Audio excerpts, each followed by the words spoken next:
Welcome back to my YouTube channel rural literacy expedition.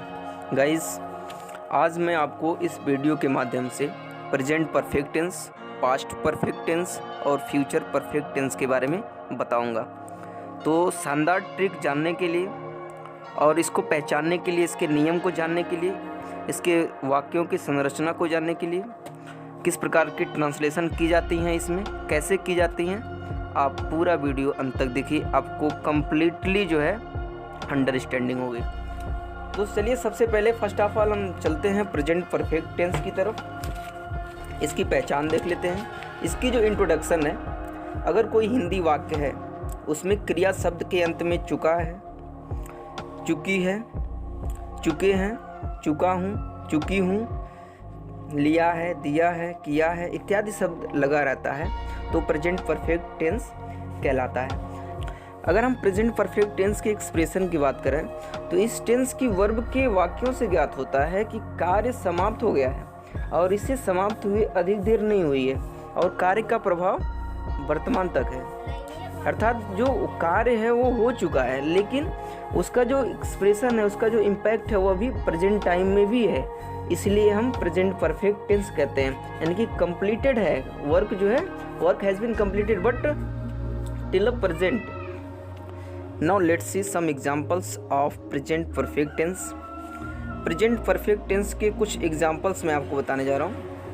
ध्यानपूर्वक आप उस एग्जांपल्स को पढ़िए, देखिए, आपको बहुत ही बढ़िया अंडरस्टैंडिंग होगी। पहला एग्जांपल्स आप देखिए, यह एक हिंदी का वाक्य है। आप हिंदी को कैसे पहचानेंगे और अंग्रेजी में अगर प्रेजेंट परफेक्ट टेंस का सेंटेंस है तो आप उसको कैसे पहचानेंगे, मैं सारा बताऊंगा, बस आप मेरे साथ बने रहिए। तो सबसे पहले आप हिंदी वाला बात देखिए। हिंदी का जो पहचान, मैंने पहचान भी बताया कि अगर कोई क्रिया शब्द है उसके साथ चुका है, चुकी है, चुके हैं, लिया है, दिया है, किया है इत्यादि शब्द ऐसे लगे रहते हैं तो वह प्रेजेंट परफेक्ट टेंस होता है। तो इसमें भी आप गौर करें कि पहला एग्जाम्पल जो है वह कपड़ा सिल चुकी है। अब यहाँ पे चुकी है लगा हुआ है, इसका मतलब यह प्रेजेंट परफेक्ट टेंस का सेंटेंस है। सेकंड आप देख सकते हैं, मैं साइकिल बना दिया हूँ, यह भी क्या है, प्रेजेंट परफेक्ट टेंस है। थर्ड एग्जाम्पल है, वे सब दिल्ली पहुँच चुके हैं, यह भी प्रेजेंट परफेक्ट टेंस का एग्जाम्पल है, क्योंकि क्रिया के साथ चुके हैं, दिया है, लिया है, चुकी हैं, मतलब इत्यादि शब्द लगे हुए हैं, तो आप इससे पहचान सकते हैं। इसके रूल्स क्या क्या हैं, कैसे हम हैज़ और हैव जो हेल्पिंग वर्ब है कैसे हम लगाएंगे, उसको किसके साथ क्या लगाएंगे, किसके साथ हैव लगाएंगे, किसके साथ हैज़ लगाएंगे, कन्फ्यूजन तो रहती है। तो सबसे पहले आप देखिए कि अगर सिंगुलर सब्जेक्ट है तो हैज़ हेल्पिंग वर्ब लगाना है, अगर प्लूरल सब्जेक्ट है तो वहाँ पर हैव का प्रयोग करना है। अब फॉर्मेशन ऑफ अफर्मेटिव, यानी कि अगर प्रेजेंट परफेक्ट टेंस है और उसका साधारण वाक्य है तो उसकी जो ट्रांसलेशन बनाने का जो एक तरह से फॉर्मेशन है, संरचना है, वह इस प्रकार है। पहले सब्जेक्ट आप लिखेंगे, उसके बाद में हैज़ और हैव अकॉर्डिंग टू सब्जेक्ट, यानी कि सब्जेक्ट अगर सिंगुलर है, कर्ता यदि एक वचन है तो हम हैज़ का प्रयोग करेंगे, अगर कर्ता बहुवचन है तो हैव का प्रयोग करेंगे। उसके बाद में वर्ब का थर्ड फॉर्म यूज करेंगे, फिर ऑब्जेक्ट का यूज करेंगे, फिर end of the sentence full stop लगाएंगे। नेक्स्ट, अगर निगेटिव सेंटेंस है, उसका प्रेजेंट परफेक्ट टेंस का नेगेटिव सेंटेंस है तो वहाँ पे इस प्रकार का फॉर्मेशन हम यूज करेंगे। सब्जेक्ट पहले लिखेंगे, उसके बाद में हैज़ और have plus not plus V3 plus object, उसके बाद में end of the sentence full stop. अगर प्रेजेंट परफेक्ट टेंस का वाक्य इंट्रोगेटिव सेंटेंस में हो तो उसकी फॉर्मेशन इस प्रकार होगी। सबसे पहले आप क्वेश्चन वर्ड का यूज करेंगे, अगर क्वेश्चन वर्ड बीच में है तो, यानी कि जो हिंदी का वाक्य है अगर प्रश्न सूचक जो शब्द होता है वह बीच में, वाक्य के बीच में आता है तो हम सबसे पहले वो लिखेंगे।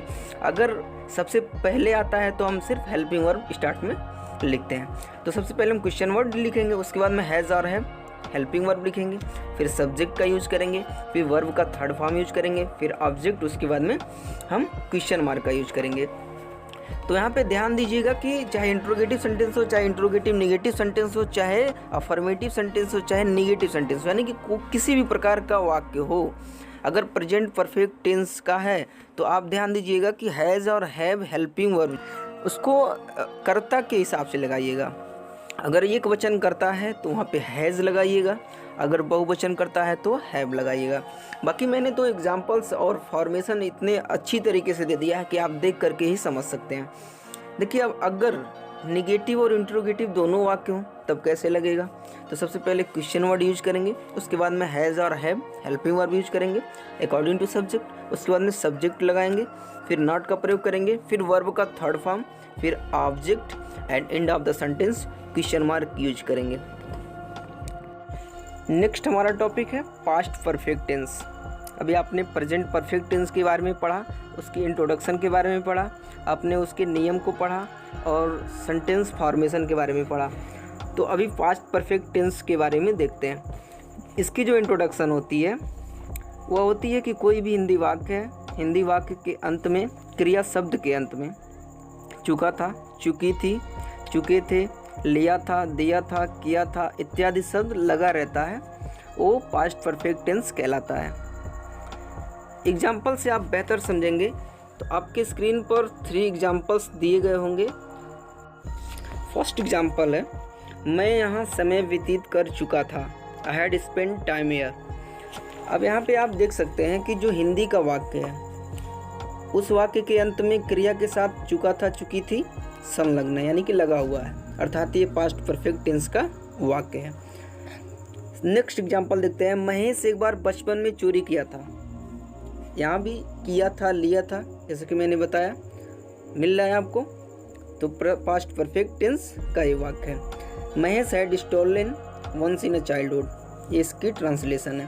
थर्ड एग्जाम्पल देखते हैं, रजनी और उसकी सहेलियाँ मुझसे बहस कर चुकी थीं। Rajni and her friends had debated with me. यहाँ पे आप देख सकते हैं चुकी थी, चुकी थी आ गया। यदि इस प्रकार के शब्द हिंदी वाक्य के अंत में क्रिया के साथ लगे हुए रहते हैं तो वो जो है पास्ट परफेक्ट टेंस कहलाता है। तो इसको कैसे हम बनाएंगे, इसकी जो ट्रांसलेशन रूल्स है वो कैसे हम फॉर्मेट करेंगे, कैसे हम इंग्लिश में पहचानेंगे, कोई अंग्रेजी का सेंटेंस हो तो हम कैसे पहचानेंगे। तो सबसे पहले हम रूल्स के बारे में जानते हैं कि with singular subject and plural subject had helping verb is used. इस टेंस में हैड एकमात्र हेल्पिंग वर्ब है, सहायक क्रिया है, जो कि दोनों कर्ताओं के साथ प्रयोग किया जाता है, चाहे वो कर्ता यानी कि सब्जेक्ट सिंगुलर हो या प्लूरल हो, दोनों के साथ सिर्फ हैड का ही प्रयोग किया जाता है। बाकी अब हम देख लेते हैं कि इसकी फॉर्मेशन क्या है। हम कोई इंग्लिश का सेंटेंस देखते हैं तो हमें पहचानने में दिक्कत होती है, हिंदी का सेंटेंस है तो हम उसको इंग्लिश में कैसे फॉर्मेट करें वो भी दिक्कत होती है। तो उसके लिए मैंने फॉर्मेशन लिख रखा है, आप यहाँ से पढ़ सकते हैं, स्क्रीनशॉट ले सकते हैं। अगर पास्ट परफेक्ट टेंस का फॉर्मेटिव सेंटेंस यानी कि एकदम साधारण वाक्य है तो उसके लिए आप किस प्रकार के नियमों का मतलब प्रयोग करेंगे अभी मैं बताता हूँ आपको। सबसे पहले आपको सब्जेक्ट लिखना होगा, उसके बाद में हैड का प्रयोग करना होगा यानी कि हैड जो हेल्पिंग वर्ब है, उसके बाद में मेन वर्ब का थर्ड फॉर्म यूज करना है, फिर ऑब्जेक्ट यूज करना है और ऑब्जेक्ट यूज करने के बाद आपको फुल स्टॉप लगा देना है। अगर नकारात्मक वाक्य है, निगेटिव सेंटेंस है पास्ट परफेक्ट टेंस का, तो सबसे पहले सब्जेक्ट लिखेंगे, फिर हेल्पिंग वर्ब हैड का प्रयोग करेंगे, फिर नॉट का करेंगे, फिर मेन वर्ब यानी कि जो वर्ब है मेन वर्ब है आपका उसका थर्ड फॉर्म यूज करेंगे, फिर ऑब्जेक्ट का यूज करेंगे और ऑब्जेक्ट का यूज करने के बाद में अंत में आपको फुल स्टॉप लगा। यदि पास्ट परफेक्ट टेंस का इंट्रोगेटिव सेंटेंस हो तो उसके लिए आप सबसे पहले क्वेश्चन वर्ड का यूज करेंगे, उसके बाद में हैड का प्रयोग करेंगे हेल्पिंग वर्ब जो है, उसके बाद में सब्जेक्ट लगाएंगे, उसके बाद में वर्ब का थर्ड फॉर्म, फिर ऑब्जेक्ट, उसके बाद में ऑब्जेक्ट का यूज करने के बाद आप क्वेश्चन मार्क का यूज करेंगे। यदि पास्ट परफेक्ट टेंस का इंट्रोगेटिव नेगेटिव सेंटेंस है तो पहले क्वेश्चन वर्ड यूज करेंगे, उसके बाद में हेल्पिंग वर्ब हैड का प्रयोग करेंगे, फिर सब्जेक्ट लिखेंगे, फिर नॉट लिखेंगे, फिर वर्ब का थर्ड फॉर्म, फिर ऑब्जेक्ट और ऑब्जेक्ट के बाद क्वेश्चन मार्क। नेक्स्ट टॉपिक हमारा है फ्यूचर परफेक्ट टेंस। आपने प्रेजेंट परफेक्ट टेंस पढ़ा, पास्ट परफेक्ट टेंस पढ़ा, अब फ्यूचर परफेक्ट टेंस पढ़िए। इसकी इंट्रोडक्शन है, क्रिया शब्द के अंत में चुका होगा, चुकी होगी, चुके होंगे, चुका होगा, लिया होगा, दिया होगा, किया होगा रहता है, वह फ्यूचर परफेक्ट टेंस कहलाता है। और एक चीज़ मैं आपको बता दूं कि इस टेंस के वाक्यों से ज्ञात होता है कि कार्य भविष्य में समाप्त हो जाएगा, यानी कि जो वर्क जो है स्टार्ट होगा, जो एक्टिविटी होगी वो फ्यूचर में ही एक्टिविटी स्टार्ट होगी और फ्यूचर में ही फिनिश्ड हो जाएगी। एग्जाम्पल्स मैं आपको बताता हूँ। पहला एग्जाम्पल्स है, मैं अगले वर्ष दुबई में पैसे कमा चुका हूँगा। अब ध्यान दीजिए, जैसा कि मैंने बताया कि क्रिया शब्द के अंत में या साथ लगा हुआ रहता है। जैसे इसमें क्या है, चुका होगा, चुकी होगी, चुके होंगे, चुका होगा, लिया होगा, दिया होगा, यानी कि इस प्रकार के शब्द अगर लगे हुए रहते हैं क्रिया के साथ तो वह फ्यूचर परफेक्ट टेंस कहलाता है। तो अभी ये फ्यूचर परफेक्ट टेंस के एग्जाम्पल्स हैं।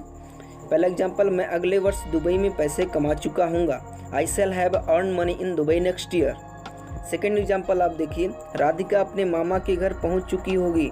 Radhika will have arrived to her maternal uncles home. Third example है, रेणुका सब्जियां बेच चुकी होगी। Renuka will have sold vegetables.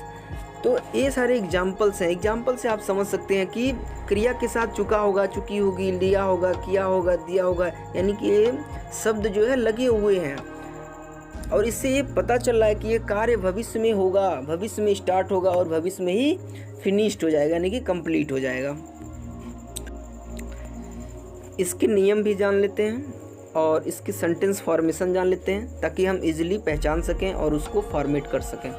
Rules है, with I and we subject shall have is used and with other subject will have is used. यहाँ पे ध्यान देने वाली बात यह है कि अगर सब्जेक्ट आई और वी है, यानी कि आई एंड वी है, मैं या हम, ठीक है, तो उसके साथ हम शैल हैव हेल्पिंग वर्ब का यूज करेंगे।